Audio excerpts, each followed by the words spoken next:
ప్రభుని స్తుతించడానికి, ఆయన ఆరాధించడానికి వాక్యంలోకి వెళ్దాం. ఆయన ఆరాధించడానికి ముందు కీర్తనల గ్రంథం నుంచి 145వ కీర్తన ధ్యానం చేసుకుని ఆరాధనలోకి వెళ్దాం. 145వ కీర్తన నాతో కలిసి అందరూ చదవడానికి ప్రయత్నం చేయండి. రాజవైన నా దేవా, నిన్ను ఘనపరచెదను, నీ నామమును నిత్యము సన్నుతించెదను. అనుదినము నేను నిన్ను స్తుతించెదను, నిత్యము నీ నామమును స్తుతించెదను. యెహోవా మహాత్మ్యము గలవాడు, ఆయన అధిక స్తోత్రము నొందదగినవాడు. ఆయన మహాత్మ్యము గ్రహింప శక్యము కానిది. ఒక తరము వారు మరొక తరము వారి ఎదుట నీ క్రియలను కొనియాడుదురు, నీ పరాక్రమ క్రియలను తెలియజేయుదురు. మహోన్నతమైన నీ ప్రభావ మహిమను, నీ ఆశ్చర్య కార్యములను నేను ధ్యానించెదను. నీ భీకర కార్యముల విక్రమమును మనుష్యులు వివరించెదరు. నేను నీ మహాత్మ్యమును వర్ణించెదను. నీ మహాదయాళుత్వమును గూర్చిన కీర్తిని వారు ప్రకటించెదరు. నీ నీతిని గూర్చిన వారు గానము చేసెదరు. యెహోవా దయా దాక్షిణ్యములు గలవాడు, ఆయన దీర్ఘశాంతుడు, కృపాతిశయము గలవాడు. యెహోవా అందరికీ ఉపకారి, ఆయన కనికరములు ఆయన సమస్త కార్యముల మీద ఉన్నవి. యెహోవా, నీ క్రియలనియు నీకు కృతజ్ఞతాస్తుతులు చెల్లించుచున్నవి. నీ భక్తులు నిన్ను సన్నుతించుదురు. ఆయన రాజ్య మహోన్నత ప్రభావమును ఆయన బలమును నరులకు తెలియజేయుటకై నీ భక్తులు నీ రాజ్య ప్రభావమును గూర్చి చెప్పుకొందురు, నీ శౌర్యమును గూర్చి పలుకుదురు. నీ రాజ్యము శాశ్వత రాజ్యము, నీ రాజ్య పరిపాలన తరతరములు నిలుచును. యెహోవా పడిపోవు వారినందరినీ ఉద్ధరించువాడు, కృంగిపోయిన వారినందరినీ లేవనెత్తువాడు. సర్వజీవుల కన్నులు నీ వైపు చూచుచున్నవి. తగిన కాలమందు నీవు వారికి ఆహారం ఇచ్చెదవు. నీవు నీ గుప్పిలిని విప్పి ప్రతి జీవి కోరికను తృప్తిపరచుచున్నావు. యెహోవా తన మార్గములన్నిటిలో నీతి గలవాడు, తన క్రియలన్నిటిలో కృప చూపువాడు. తనకు మొర్రపెట్టు వారికి అందరికీ, తనకు నిజముగా మొర్రపెట్టు వారికి అందరికీ యెహోవా సమీపంగా ఉన్నాడు. తన యందు భయభక్తులు గల వారి కోరిక ఆయన నెరవేర్చును. వారి మొర్ర ఆలకించి వారిని రక్షించును. యెహోవా తను ప్రేమించు వారిని అందరినీ కాపాడును. అయితే భక్తిహీనులందరినీ ఆయన నాశనము చేయును. నా నోరు యెహోవాకు స్తోత్రము చేయును. శరీరులందరూ ఆయన పరిశుద్ధ నామమును నిత్యము సన్నుతించుదురుగాక. చిన్న ప్రార్థన చేసుకుందాం. ప్రేమగల తండ్రి, దయగలిగిన మా ప్రభా, మీకు వందనాలు. ఈ వాక్యం ద్వారా నాతోని మాతోని మాట్లాడమని మీ చల్లని మేలని స్వరం ప్రభా తండ్రి విని వెంబడించి ఆరాధించడానికి సహాయం చేయమని యేసునామమున అడిగి వేడుకొచ్చున్నాం తండ్రి, ఆమేన్.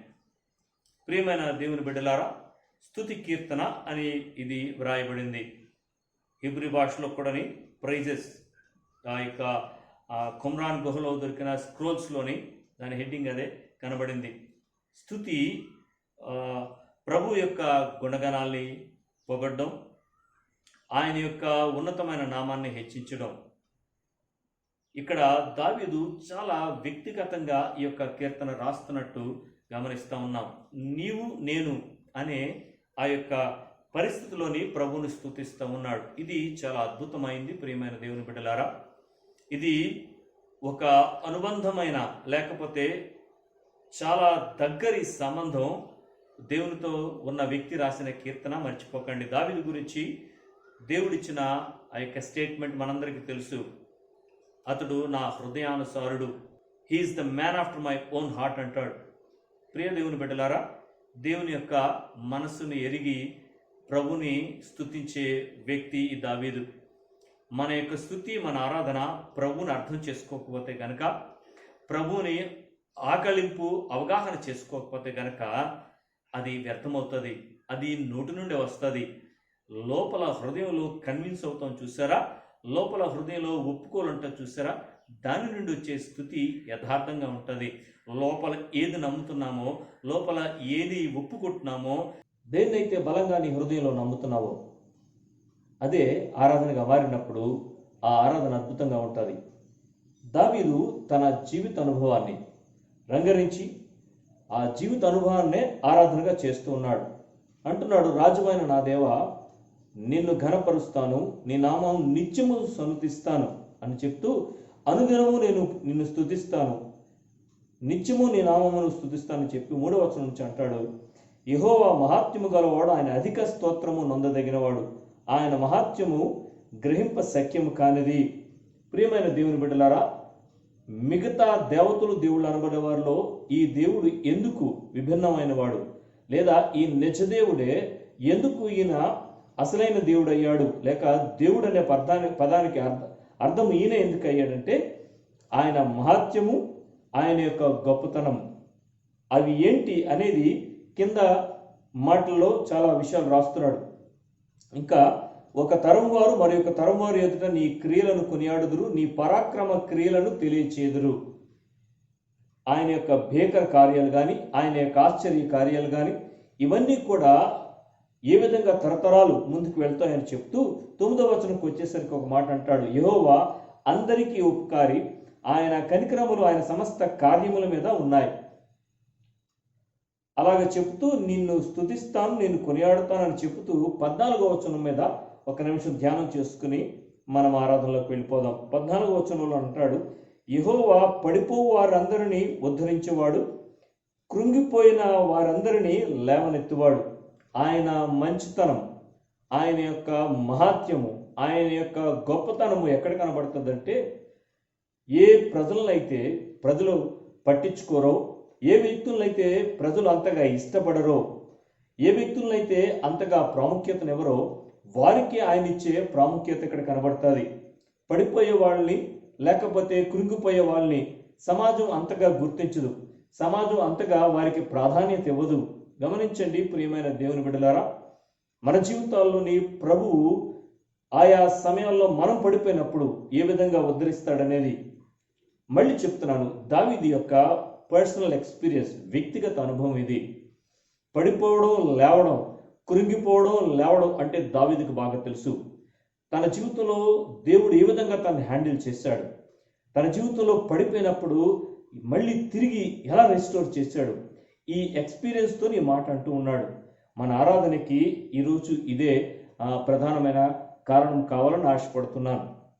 ఆయా సమయాల్లో ఆయా రీతుల్లో మనం పడిపోయినప్పుడు, మనం కృంగిపోయినప్పుడు ప్రభు మనల్ని తిరిగి లేవనెత్తిన విధానం, మనల్ని రెస్టోర్ చేసిన విధానాన్ని జ్ఞాపకం చేసుకున్నప్పుడు నిజంగా ఆయన ఆరాధించకుండా మనం ఉండలేం, ఆయన క్రియల్ని మనం పొగడకుండా ఉండలేం. ప్రియమైన దేవుని బిడ్డలారా, ఎంత స్పష్టంగా తండ్రి తన బిడ్డలను లేపినట్టు, తండ్రి తన బిడ్డల్ని తిరిగి పైకి లేవనెత్తినట్టు ప్రభు మనల్ని లేపాడు. ఒక్కసారి జ్ఞాపకం చేసుకుందాం. ఏ ఏ పరిస్థితుల్లోని మనము కృంగిపోయామో, ఏ ఏ పరిస్థితుల్లో పడిపోయామనుకున్నామో ఆ టైంలో ప్రభు మనల్ని హ్యాండిల్ చేసిన విధానం, ప్రభు మనల్ని తిరిగి మరి ఆ యొక్క స్థితిని మళ్ళీ మనకి తీసుకొచ్చిన విధానం మనం గమనించినప్పుడు ప్రభుకి నిజంగా వందనాలు చెల్లిస్తాం. ప్రియ దేవుని బిడ్డలారా, he is the God of restoration. ఆయన తిరిగి మరి మనకి సమకూర్చే దేవుడు. ఆయన మన పరిస్థితులన్నింటిలోని ఎక్కడ పడ్డామో అక్కడే మళ్ళీ పైకి లేపి మనల్ని ఉద్ధరించే దేవుడు. పడిపోవు వారిని ఆయన ఉద్ధరిస్తాడట. గమనించండి ప్రియమైన దేవుని బిడ్డలారా, పడిపోయినాడు ఎవడు ఉద్ధరించడు. ఎందుకంటే పడిపోయినడితో ఎవరికి పని ఉండదు, కృంగిపోయినడితో పెద్దగా అవసరం ఉండదు కూడా. కానీ ప్రభు వారి పట్ల తీసుకుంటున్న శ్రద్ధ మనకి ఇక్కడ కనబడుతూ ఉంటుంది. ఆ తర్వాత ఆయన యొక్క ప్రొవిజన్ మనకి కనబడుతుంది. సర్వ జీవుల కన్నులు నీ వైపు చూచుచున్నవి, తగిన కాలం ముందు నీవు వారికి ఆహార మెచ్చుదువు. ప్రియమైన దేవుని బిడ్డలారా, ఈ లాక్డౌన్ డేస్లో ప్రభు మనల్ని పోషిస్తున్న విధానం ఒక్కసారి జ్ఞాపకం చేసుకుంటున్నప్పుడు ఈ మాట నిజం కాదా, ఈ మాట సత్యం కాదా? ఈ మాట రాస్తుంది ఎవడో తెలుసా? ఆహారం లేకుండా రోడ్డు పక్కన అడుక్కున్నాడు కాదు, లేదా ఏదో చాలని బతుకు ఉన్నవాడు కాదు. ఓ మహారాజు రాస్తూ ఉన్నాడు. అంతటి మహారాజుకే ప్రభు వైపు చూడడం అంత అది ఖచ్చితమైందంటే, అది అంత అనావాయిడబుల్ అయితే, అది ఆయన ఏమాత్రం కూడా తక్కువగా చూసే వ్యవహారం కాకపోతే మనకి ఇంకెంత ఉండాలి దేవుని బిడ్డలారా? నిజమే కదా? ఆ మహారాజు రాస్తున్న మాట ఎంత అద్భుతంగా ఉందండి. నా చూపు ఎప్పుడు నీ వైపే అని చెప్పకనే చెప్తూ ఉన్నాడు. ప్రియమైన దేవుని బిడ్డలారా, మనము ప్రభు వైపు చూసినప్పుడు ఏమాత్రం కూడా ఆయన తన యొక్క కొదవు, ఆ యొక్క మరి సమృద్ధిని కొదవు చేయడు అనే విషయాన్ని గమనించాలి. ఆ తర్వాత 16వ వచనంలో నీవు నీ గుప్పిలను విప్పి ప్రతి జీవి కోరికను తృప్తిపరచున్నావు. ఏదో అలవోకిగా, ఏదో ఆషామాషిగా, ఏదో అకస్మాత్తుగా హఠాత్తుగా ఆయన చేసే పని కాదు. ఇక్కడ ఈ మాటలోని మనం జ్ఞాపకం చేసుకుంటే అర్థాన్ని, నీవు గుప్పెలను విప్పి, గమనించండి, చేతిలో జారిపోతే ఎవరో తీసుకుంటే సర్లే తీసుకోలేండి అనే సంఘటనలు మనకు ఉంటాయి. కొన్నిసార్లు మనము మన దగ్గరికి వచ్చిన మరి ఈ బెగ్గర్స్ లేకపోతే భిక్షగాళ్ళకి మరి డబ్బులు వేయాలని అనుకుంటున్నప్పుడు జేబులో చిల్లర లేదు, జేబులో చేయి పెట్టిన తర్వాత వేయకపోతే బాగుండదు అని మనం ఏం చేస్తామంటే ఏ నోటు దొరికితే ఆ నోటే వేసేస్తాం వాళ్ళకి. ఎందుకంటే మరి తప్పదు ఆ పరిస్థితుల్లో. కానీ ఇలా అనడం లేదు. ఇక్కడ ఏమంటున్నాడంటే నీ గుప్పిలేని విప్పి, అంటే అందులో ఆయన యొక్క ఇష్టం ఉండాలి, ఆయన యొక్క చిత్తం అందులో ఉండాలి. ఆ విధంగా చేయడానికి ఆయన ముందే తీర్మానించుకుని ఉండాలి. అప్పుడే అది యాక్సిడెంటల్గా కాకుండా, లేదో అప్పటికప్పుడు ఏదో మరి జరిగిన విధానంగా కాకుండా, కదిలిపోయే విధానంగా కాకుండా, ఆయన యొక్క ఇష్టముతో, ఆయన యొక్క అంగీకారంతోనే ఆ యొక్క పని చేస్తున్నట్టు మనకి కనబడుతుంది. ప్రతి జీవి కోరికను నీవు తృప్తిపరుచుతున్నావు. యెహోవా తన మార్గములన్నింటిలో నీతి గలవాడు, తన క్రియలన్నింటిలో కృప చూపువాడు. ఇది చాలా ప్రాముఖ్యమైన మాట.